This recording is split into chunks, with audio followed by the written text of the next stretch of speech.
Godzilla, Monster of Monsters. This is a 1988 side-scrolling game for the Nintendo Entertainment System. It's not the first official Godzilla video game ever made. That honor belongs to this MSX game, Godzilla vs. Three Giant Monsters. But Monster of Monsters is the first Godzilla video game to become so widely available, as the Nintendo Entertainment System was in the middle of redefining the home console market. I have to start this review by telling you that I have no personal nostalgic connection to this game. I didn't own it as a kid, I didn't grow up playing it. I can only review this based on my experience playing it as an adult. Now that said, Jesus, why won't my phone stop ringing? Have you guys noticed how often my goddamn phone interrupts my reviews? Ugh, it's my former therapist, Dr. Wozniak. I haven't been to this guy in over a year, but he still calls me non-stop. Ignore! Sorry. Anyway, what does Monster of Monsters even mean? Am I the man of men? Well, I guess I am, but you also have to— What the fuck?! That's it, I've had enough. What? Hi, this is Cheryl Wozniak. I think you were a former patient of my husband. Yeah? He disappeared a little over a year ago, and I opened a missing persons case with the police department, but they haven't come up with a single thing, so I'm calling all of his former patients, and I'm wondering if you might know where my husband is. Hello? Hello, are you there? Please, can I just know any— I think I did a really bad thing.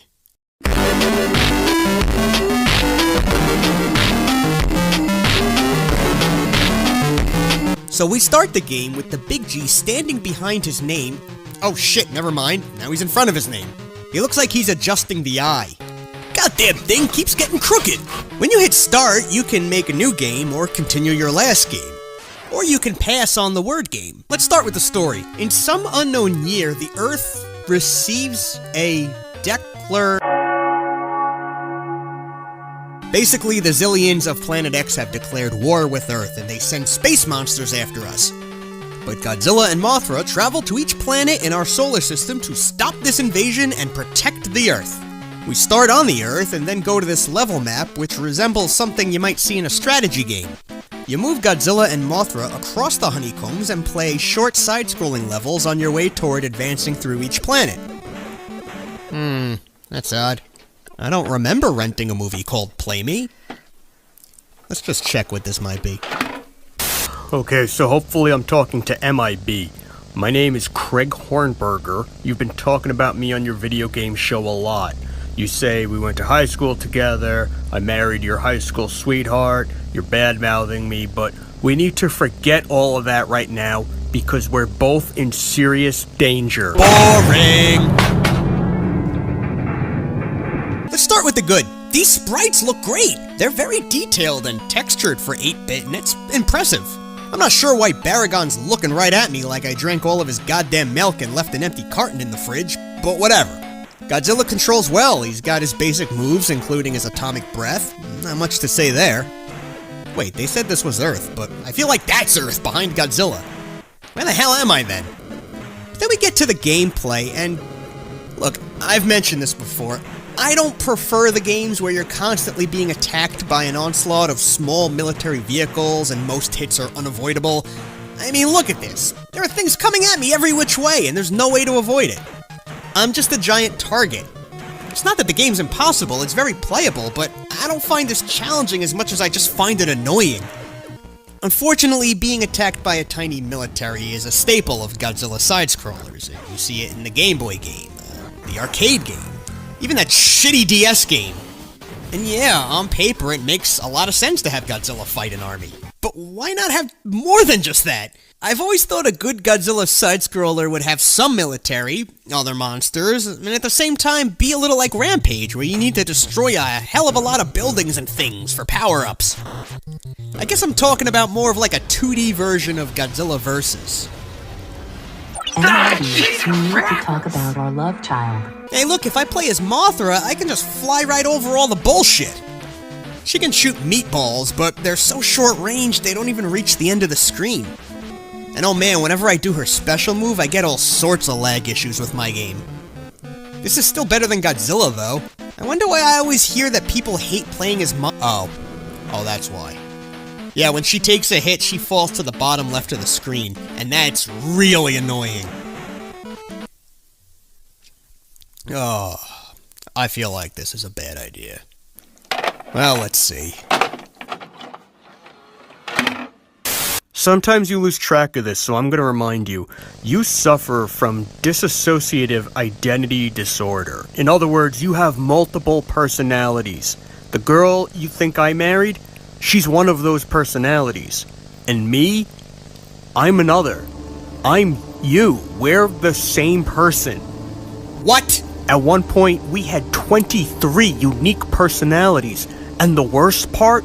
We somehow lost track of who the real one is. But I know it's not me, and I know it's not you. A YouTuber named MIB who reviews Godzilla video games? Yeah, you're just another manufactured personality by some guy with deep mental issues. A guy who doesn't even like Godzilla. Hey, fuck you, pal. Everybody likes Godzilla. Let's just ignore all that and play our game. You gotta hand it to this game. They really pulled out some obscure kaiju. Like Varan? Gazora? It's really cool that they use these monsters from other Toho movies. Will you fight the enemy? Yes. Will you fight Gazora? Bitch, did I stutter? While, again, the characters look great, couldn't they spring for a background during the monster fights? Any type of background? It's just black! Also, I find these monster fights tedious. I can't get on the other side of them, can't really block. Plus, there's a time limit. The different planets mix up the backgrounds okay, although there are certainly situations where your character can start getting a little lost in the environment. Like here, Godzilla's getting a little hard to see. Also, do you remember that part in Star Wars where Godzilla casually strolled down the Death Star trench? Because you're looking at it right now. That joke wasn't funny. None of these jokes are funny. It's because I'm distracted by this damn tape! Ah! There's a particular personality that's troublesome. I'm not sure where he came from. I think he comes from somewhere else entirely. He's like a parasite. He feeds on human consciousness. Someone with multiple personalities like you and me, we're like a buffet to him. Sometimes he takes over our body and does some heinous stuff. Sometimes when he's not in control, he could still manipulate our brain so we see or don't see certain things. Remember when I said we were once 23 unique personalities? He consumed all of the others. They're all gone, including Jessica. It's just down to me, you, and him. If he consumes you and I, it's over. I think you already know his name. His name is Mr. Pockets. It's true. Now that I'm hearing him say it, it feels right. I can see it now. It's true. I don't belong in this body. I don't even know what my real name is. Also, am I married? I feel like the real me is married. What's happening? Hornburger! Hornburger, what happened? Hornburger!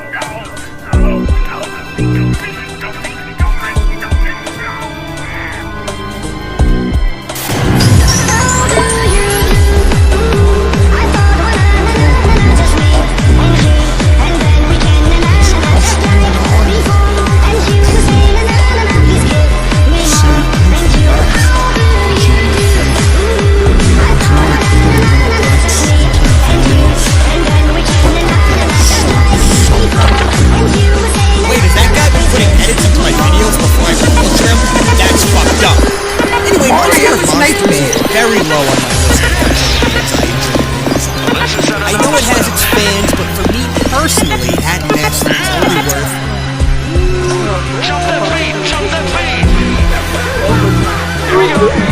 Anyway, I better start talking about the creepypasta. For anyone who doesn't know, a creepypasta is kind of like an urban legend. They're gruesome, scary tales based around on nature, sometimes involving supernatural forces. Like modern campfire stories that can disturb you and Slender Man is probably one of the most popular. Wow! There's a fucking associated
my review show. I'm Mr. Pockets. I'm back in control. MIB is deep down right now, trapped, waiting to be consumed. After that, maybe I'll float to one of your homes. Maybe I'll take residence for some time. Maybe I'll snap my consciousness. It was fun being here, but now I'm afraid the show must end. I give this final video game review.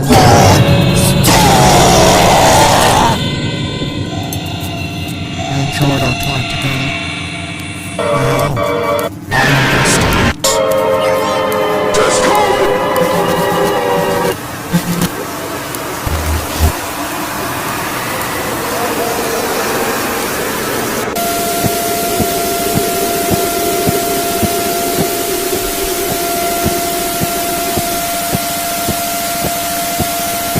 And that's where that tape ended.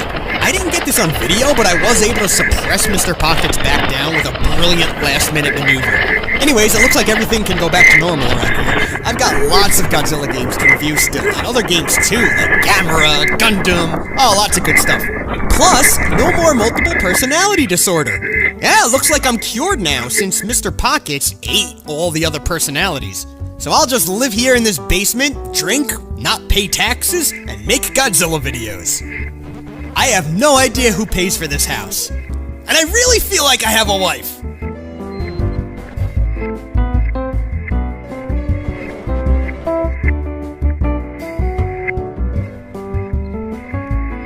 This fine episode was brought to you in part by Irving Jimenez Bejito. I'd like to thank him along with these fine patrons here for helping to support the channel so we can all enjoy it a little more. If you'd like to see your name on this list, and you're in the position to donate, please visit the Monster Island Buddies Patreon page.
Oh.